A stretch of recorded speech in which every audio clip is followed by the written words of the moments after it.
Choosing Love by ginnyrules27, Chapter 55. Mal sighed as she brushed a stray bit of Cerberus fur from her dress. This was the day she had been waiting for, though not the day Auradon had been waiting for, as Auradon had no idea this day existed. This was the day she had become Ben's wife, in a ceremony they wanted. Nothing that would be needed to appease the press or fit in the crowds of royals who would be attending. Just their families, friends, and Zeus. Unfortunately, he had to be in attendance, as Hera was officiating the wedding. Fairy Godmother would be officiating the official wedding. Mal had tried to argue that Henry, Uma, or Harriet could officiate, as they were captains. But Ben had countered that it would be a good way to keep relations with Olympus. Never mind the fact that Olympus hadn't cared about keeping relations with her for most of her life, but that was politics. "Hey," Haddie said, knocking on the door of the tent. There were no buildings anywhere near the enchanted lake, so Persephone had set up a small tent to allow Mal some privacy to change. Granted, she could have just teleported from wherever she was, but that was stress no one needed on their wedding day. "What's wrong? No one's burned down the venue, have they?" "You are way too panicky, you know that?" Haddie chuckled. "I just wanted to poke my head in since Dad's busy glaring at lightning, but... You look great, Mal." "You don't look too bad yourself, Hads. Auradon agrees with you." Mal smiled as she looked at her little brother. He looked good in his navy blue suit, which thankfully didn't clash with his blue hair. "You're not so little anymore, are you?" "Nope," Haddie grinned. "Maybe I should call you my little sister." "Do it, and you become the ring bearer." "Only joking, Mally. Oh, by the way, she's here." Mal smiled as she heard that. "Dad came through?" "Have you ever known our dad to not come through for us when we ask a favour of him?" Haddie asked, raising an eyebrow. "When it means he has to encounter the fact that we're getting older?" Mal countered. Yeah, good point.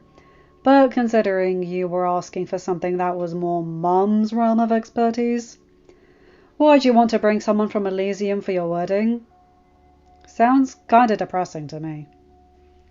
Mal smiled slightly and ruffled Haddie's hair. "She's Ben's sister," she explained. She should get to be here. Besides, Dad brought back Jafar of all people back to life when they were trying to go against Hercules and Aladdin. If he could do that, then he should have no issue bringing back Abigail for a day." "Did you clear it with Ben? Otherwise he's going to have a major shock in about 5 minutes when we take our places." Haddie said as he tried to fix his hair to how he had had it before Mal had ruffled it. "I did," Mal nodded. "I told him about a week ago. He said he'd tell Belle and Adam so that they weren't shocked when they saw their daughter." "Adam?" "Haddie, you do know Beast wasn't born with the name Beast, right?" "Now I do. But why not just call him Beast like everyone else?" Mal shot her brother a look. "Because, Hads, after today he's to be my father-in-law. I think the least I can do is call him by his name. Don't you think?" "If you say so," Haddie shrugged. "I mean, he is the guy who locked all the villains up on the Isle of the Lost and didn't give us a medical system. Not to mention the fact he didn't even think to check on the Isle for 20 years. Mal blinked slightly. "How much time have you been spending with Celia and CJ?" "Is that your way of saying I should spend more time with Dizzy?" "Please, Celia and CJ are great, but their sarcastic and blunt nature is rubbing off on you, Stormcloud." Haddie chuckled. "I'll see what I can do, Mally. But I think I hear Dad coming to walk you down the aisle, so I better go and take my place." "Hope you enjoy having Alexandria on your arm as you walk down the aisle," Mal teased as Haddie walked off. Thankfully, their father didn't hear that remark as he walked up, or just pretended not to. Mal wasn't dumb enough to assume that it was the former. "Whoa! Mal, you look... Wow!" "Cerberus got your tongue, Dad?" Mal teased as she gave Hades a loving smile and took his hand. You know that no matter what, I will always be your daughter. So none of this giving me away nonsense." Hades chuckled. "Just like your mother. All right, Mally. So, what do you prefer I say? I'm gaining a sunspot?" "That sounds much better," Mal said with a smile as Hades held out his arm. Mal took it, and the two of them began to make their way to the stone platform at the enchanted lake. Mal had to admit she wasn't sure how she'd get through her wedding being surrounded by water, but that was where her mother came in handy. Persephone had been teaching Hade how to handle plant-based powers when that came from her side of the family, and while Hade favoured their father in terms of his powers, he was still able to assist in creating a curtain of vines and branches that almost seemed to block the lake from view. Mal smiled at Uma, who stood at the front ready to take her bouquet, Harriet, Evie and Alexandria standing behind her. All of the bridesmaids looked great in their navy blue dresses, with a lavender band around the middle, matching the groomsmen in their navy blue suits and lavender ties. Evie, as always, did an amazing job creating the outfits. "Welcome, everyone," Hera said as Hades kissed Mal on top of her head before going to sit next to Persephone. On the groom's side of the aisle, Belle was already tearing up, though how much of that was due to her son's wedding, and how much of that was due to the fact she was sitting next to her daughter, remained to be seen. "We are gathered here today to join in marriage Lady Melinda Bertha and King Benjamin Florian. Thank you all for making the commitment to be here today, as they pledge their love for each other, and make a truly wonderful commitment of their own." She looked over at Ben. "We will now hear the vows that the bride and groom have taken time to painstakingly craft, as they pledge their love before each other and all of us." Ben smiled as he took Mal's hand. "Mal Bertha, I pledge everything I have to you. My life, my kingdom, my heart. I promise to always be there for you, to accept everything that you are, and to always put you first." "Ben Florian, I pledge to you all the days of my life, all of my burdens and all of my joys. I promise to be my best for you, and to choose good always," Mal told him, smiling as her hand remained in his. "Oh, and because your groomsmen are mouthing it, I should add that I also vow to make sure you use your guards whenever necessary. Though really, Emir, Akio, I can turn into a dragon. Hey, it can't hurt to have it on record," Akio told her, causing everyone to laugh, and for Ben and Mal to shake their heads in amusement. "May I have the ring, please?" Hera asked, and Estelle trotted forward, Genevieve on his back, as if she were riding a horse, her basket of purple and blue flower petals trailing behind her, leaving a path of multicoloured flower petals in her wake. "Wedding rings are our emotions brought into the physical world," Hera said as Ben and Mal took the rings. "They are a symbol of everlasting love, as well as a symbol to show the world that you have been fortunate enough to enter into this marriage commitment. Each time you slip your ring on or off, remember this day and how you feel right now, and let each and every day of your marriage be full of the same love and adoration for each other you experience now." And now the future couple will present each other their rings as they repeat after me. "Please accept this ring as a symbol of my love for you above all others. It's my promise that wherever our journey takes us, I will be there for you wholeheartedly. With this ring, thee I wed," Ben said, repeating after Hera. Mal smiled as she took her turn. "Please accept this ring as a symbol of my love for you above all others. It's my promise that wherever our journey takes us, I will be there for you wholeheartedly. With this ring, thee I wed." "5 drachmas says Mum cries," Mal heard Hade think to both her and Uma over the mental link. "You're seriously gambling at my wedding?" "Well, I'd place the bet with Alex, but she's on your side, Mally." Mal bit back a chuckle as Hera began to finish up the ceremony. "By the power vested in me by, well, me, I pronounce you husband and wife You may now kiss the bride. Mal needed no prompting as his lips eagerly met Mal's in a tender kiss. Hey, Uma, Hattie thought as he tilted his head slightly. Yeah, not so many curs. Does Ben seem to be glowing to you? It was Uma's turn to tilt her head slightly as she looked at the groom, who was still enjoying his first kiss as a married man. Huh.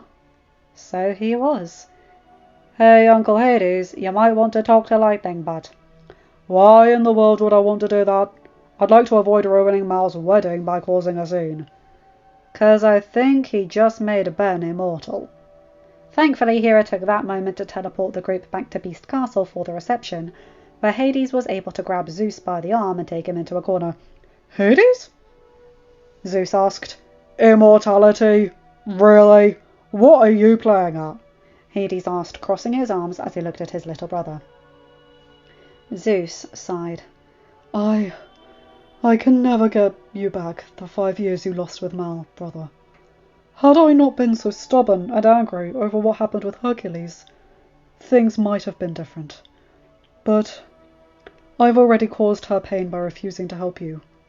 I won't be the cause of more by not granting her request. Explain. Mal came to me a few days ago, Zeus said. It was a rather stilted conversation, and honestly I think the only reason she even talked to me was because she was already on Olympus picking up Hades. Why, he was hanging out with Herky. Now will you let me finish? Of course. Zeus sighed. She said one of the doubts she's been having about the wedding was the fact that it was unfair to King Ben, or any kids they might have, if one parent was immortal and the other one wasn't. She asked me, as a way to make up for the whole Natalie debacle, if I'd be willing to grant her this request. And I did, Zeus said. Of course it didn't hurt that Aphrodite came in almost as Mal was finishing up, and said if I didn't grant her the request, she'd find my new quiver for my lightning bolts, and that I wouldn't necessarily like where they'd end up. Oh, no, I liked her. Hades chuckled. So you granted immortal immortality for Mal? What happened to the whole hero shtick you told Hercules had to go through? That was to restore his godhood, Zeus said. Immortality is a different beast. Besides, one could argue that King Ben met that criteria when he faced off against Freddy to protect everyone at Cotillion. And I'm surprised you came up to me, Hades. I'd thought... Omar asked. Hades said, Too bad Popo's not here. Could have been a Big Three reunion. Why isn't Poseidon here? Because Mal and Ben wanted a small wedding, and the only reason you're here is because you're married to the officiant. Oh, Hades said. That makes sense. You know, I'm rather surprised Persephone didn't smite me on sight when she saw me. The last time we interacted. Let's just say you don't want to get between your wife and your kids. Zeus, you're talking about the woman who invented the mint plant. Hades chuckled as he took a drink from a passing waiter. Ooh, one teeny. Our new queen does spoil us. How long will it be before you don't remind me that your queen's technically the Queen of Oridon? Never. I thought so. So, why is your son getting up to the microphone? I thought speeches were for the best man and the maid of honor. That is a very good question, Zeusy, Hades said as he looked over at the stage. Though thankfully Hades had his guitar, so it was clear he'd be doing something musical, and not, just randomly embarrassing his sister. And now, ladies and gentlemen and gods, it is time for the couple to have their first dance with a song graciously provided by one of the lovely bridesmaids, Hades said as he tuned up his guitar. You know, it might have helped if you tuned that before getting up on stage, before performing my song. Alexandria called, Hush you. Hades called back with a grin. Oh, gods, he's flirting with her, isn't he? Hades thought. Nope, I told him no dating until he's 20. Dad, I'm 14. Hades thought with a mental sigh, and Alex and I are friends. You know, those things Mal has that you don't assume she's flirting with every time she speaks to them? Your sister is a married woman who has not married her minions. Now play whatever you're going to play so you don't stand there like a gormless fool. Also known as your uncle. Yes, Dad. Harry chuckled as he began to strum his guitar, before opening his mouth to sing. You don't know you've been looking till you find it. Don't know what you've been missing till it's there. It's stronger than a spell, it's magic in itself. It's a never after like you've never felt.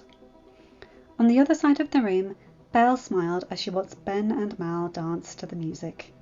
Their first dance as husband and wife. Meanwhile, her husband was holding their daughter as tightly as he could, as if to prevent her from leaving. Dad? I may be dead, but this is getting awkward, Abigail said as she looked over at her mum. Oh, honestly, Adam. Belle shook her head and walked over to them. You don't get to hug her all night. Adam smiled slightly as he broke from the hug, clearing his throat. I never thought I'd get this moment. I might have gotten a bit carried away. You think? Abigail asked with a light chuckle. You can thank my new sister-in-law for this. She thought Ben deserved to have his whole family at the wedding. But why not the official wedding? Belle asked. I'm assuming Mal didn't want people freaking out, seeing someone who was reported to be dead at the king's wedding. Abigail shrugged. Touché. Belle nodded. The three of them smiled as Ben twirled Mal under his arm before continuing to hold her close to him. I'm feeling the love, love. You're making me feel alive, true love you can't deny. I'm feeling the dream come true here with you, and love is all around us too. Ooh, I feel the love. So, who's next of our friend group to get married? Mal chuckled. Well, Chad's already proposed, as has Amir and Akio. Ben told her with a smile. I think, though, Harry, Jay, and Carlos still need to propose. Doug hasn't proposed to Evie? He might have, but I haven't heard, Ben said. To be honest, he's been a bit busy helping make Evie 4 Hearts into the conglomerate it has become. Though Evie's designs have certainly helped in that regard. Well, I'm glad for her, Mal said with a small smile. She's certainly come a long way from the Isle, but then again, we all have. Carlos is at vet school, Jake got scooped up by Oridon lions, Harry's dating Uma, and I'm with the love of my life. Ben grinned and twirled her around the floor, before taking a chance and joined Hattie on the stage. For good and for better, I've found my forever. I can't wait to know where our story goes. Ben! Mal squealed as Ben took the mic and hopped back down, scooping her into his arms. Come on, I don't know the words. How do you know them? I gotcha, Molly. Hattie thought to her and began to think the lyrics over the mental link. This moment, this feeling, is one you can't measure. I'm feeling it, I'm feeling it. Mal shook her head as she chuckled slightly before continuing to dance with Ben. I'm feeling the la la la love, I'm feeling the la la la love, I'm feeling the la love. She began before lightly kissing Ben on the lips. First wedding for the record books. Ben grinned as they broke the kiss. Yeah, now it's time for the official one. Mal sighed, but I think we can handle anything life throws at us now. Even impromptu musical numbers. No one recorded that, did they? You know perfectly well Chip did. Though, since this is a secret wedding, we know he won't post it on social media. Right, Chip? Of course not, Mally. This is only for prosperity, Benji. Chip called, causing the two to chuckle and enjoy the reception as the night went on. Happily in each other's arms, the best place they could think to be. End of chapter. Hi guys, hope you enjoyed that one. Oh, I absolutely love that one. Oh god, that was gorgeous. I'm sorry about the singing. That's one of the few Descendants songs I don't really know that well, because when it came out I was still mourning Cameron Boyce, and I find that whole wedding short they made a touch awkward personally. Nothing against it, it's just not my cup of tea. But a lovely little thing, and I like that they've all grown up a bit. I hope my change in Haddie's voice is okay. I still wanted him to have a bit of that high note in his voice, but his dad has got a very deep voice that I've given him, so I'm trying to blend the two. And also, Ben's immortal now, so they don't have to worry about the whole her outliving her husband thing, which I think's a nice touch. Anyway, you guys know the drill. Like, comment, and subscribe, and hit that bell to get notified whenever I upload a new video. Have a good day, night, or whatever time zone you're in. Bye, my guys, gals, and non-binary pals. I'll see you in another video. Take care.